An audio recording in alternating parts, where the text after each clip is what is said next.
I had on this new brace that was given to me that gives me free range. Doesn't have the stability that my old brace had with the metal bars. It has a lock on it, but I showed it in the last episode. I'll probably show it later on. It's sitting right there. Both braces are sitting right there. And so I learned very rapidly the difference between my first brace, which went from the calf to my hip, that had metal bars plus the lock that kept my legs stable, right, and rigid and stiff, right, and compared to my new brace that has the lock, but there's no stability because there's no metal bars on the side, just the lock. So even when it's locked, I still can move my knee, but just not free range. I can move my knee maybe approximately 70 degrees. No, maybe less than that. Maybe 50 or 60 degrees. I'm just guesstimating. It's funny because my physical therapist said it too yesterday. He said, now that he has the order for me to, where I have no restrictions, and now to start to work on strengthening and conditioning. A lot of the exercises is going to change, being I have a new brace. I'm going to have to stabilize myself. It's going to take a lot of work. It's going to be a lot of pain involved. He said it, and he was telling me that, but in my mind, I'm like, okay, well, the surgery was worse. You know, it's not going to be that much. It's not like I was minimizing, and then that night, whoo, I got a dose just for what we did, and we didn't do a lot of exercises yesterday. But the fact I was on my feet most of the day, and again with the boots and in the snow, and it hit me hard.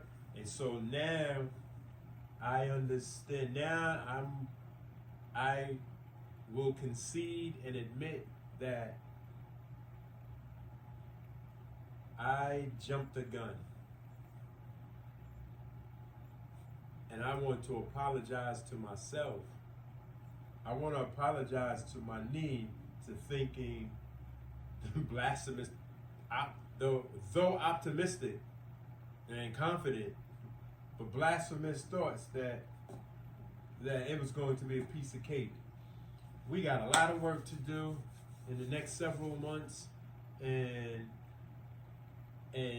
so I was able to introspect and really do a lot of thinking last night while I was tossing and turning, and I understand now. I'm embracing, I had to come to terms with, I'm going to have to look at this obstacle, these challenges that I'm about to face, like I do any other obstacles and challenges, right? I'm going to have to embrace everything that comes with it. So there's more pain that I'm about to experience. And some of the levels of those pains are going to be extreme. And I'm prepared now. I'll give a quick example. So I remember that was maybe 2000. It was before COVID. So I would say maybe 2018 or 19. It was 2018 or 2019, I don't remember. But I had said I'm gonna stop drinking coffee. Right? Mind you, prior to, I'm gonna just walk you through this real quick. Prior to that, I had my wife's aunt, she was battling cancer, and she lost the fight, and so this was in months after the funeral services and everything, and my wife is still grieving, right? I just, for some reason, just wanted to stop drinking coffee, right? Just trying to improve my dietary habits, right? Make a long story short,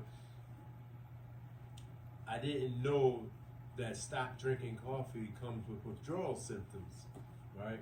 And so I was at work and I was running a group and I got this sharp headache. Boom, boom, boom, boom. And I was like, and I'm in group and I got frightened. And the first thing I started thinking was the worst, right? And I called an immediate break. I went to my office, got on my phone, and told my wife I'm going to the emergency room. Something is wrong with me because I could literally count on one hand how many headaches I've had or experienced in my entire lifetime that wasn't related to some type of sports or activities. I don't get headaches like that. So just for it to come out the blue, I was thinking the worst. And so my wife calmed me down, right? And she was like, listen, you stop drinking coffee and you're most likely, this is one of the withdrawal symptoms that you're experiencing, right? So in my mind, I'm like, okay, if this is the case, and she said that if I drink coffee, the headache most likely will go away. So I told myself, okay, you know what? I'm gonna drink some coffee. If the headache goes away, then at least I know it's not the worst case scenario that I was thinking. And you know what? I'm gonna prepare myself to deal with the headaches, and I might have to call out work for a day or whatever the case is. I Google and said, you know, withdrawal symptoms could last up to like 72 hours or so. So I'm like, okay, I was figuring things out. So I drank some coffee. Literally within like 15 seconds, headache gone. I was like, wow. I just went to the worst case scenario, right? And so I was like, okay, tomorrow I'm going, so you can call that a relapse if you want. I don't care. It was, all right, you know what? It was a relapse. So I said the next morning, I'm not going to drink coffee, but now I'm prepared to deal with this headache, and I'm going to knuckle up and just deal with it, right? And the next day, I didn't get a headache.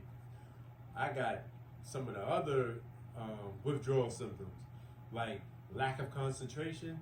That's serious. I was sitting there trying to read something, and the words was just sitting there, and I could comprehend, but it's like I was stuck. Like I just couldn't. It was weird. Yes, I started experiencing some of the other withdrawal symptoms. But to get back to my point, that's how I'm going to take this now. I am going to, now that yesterday was that first day symbolic to my coffee thing, I experienced the pain, right? And so I know that moving forward, I'm going to have to embrace and prepare myself, right, for a painful journey. And that's the mindset that I have now, and I'm keeping it like that. I'm back to feeling my optimistic self. I'm back to feeling, vibrant and yeah, I'm feeling good right now. However, I still am in pain. So today is the last day of the Daniel fast. So actually, it's almost 6 o'clock in the evening now. It's like 3 minutes to 6, something like that. So I could eat, but I'm gonna wait till my wife go home. She'll be home around 7:30, and then we'll eat together. We've always, during the past 3 weeks, broke bread together. So we'll continue that on the last day.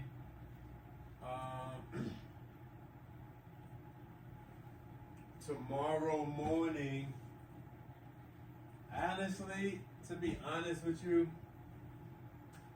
normally I I eat like for breakfast. I have like a smoothie, and I'll probably do that tomorrow. I got some fruit in there. I'll probably do that. But instead of lunch, I'm most likely not even going to eat lunch tomorrow. I'm not going to eat meat tomorrow. I'm pretty much, I don't know what, I have no idea what I'm going to eat tomorrow. But I'll figure it out at some point. Whatever I eat is going to be healthy. I just want to say thank you, because I'm about to close this up. So I want to say thank you to all of my subscribers. Thank you for all the people who consistently view, whether you subscribed or not. But if you view my content, I appreciate you. I appreciate the new viewers. I appreciate you. I thank you for your time, and more importantly, for your patience dealing with me, exploring this with me. I'm an amateur at this, and you know, I feel I'm improving in some areas. I know I have a lot of room to grow with this podcasting, if this is what this is called. But this is fun for me. It's interesting. It helps me get through the day.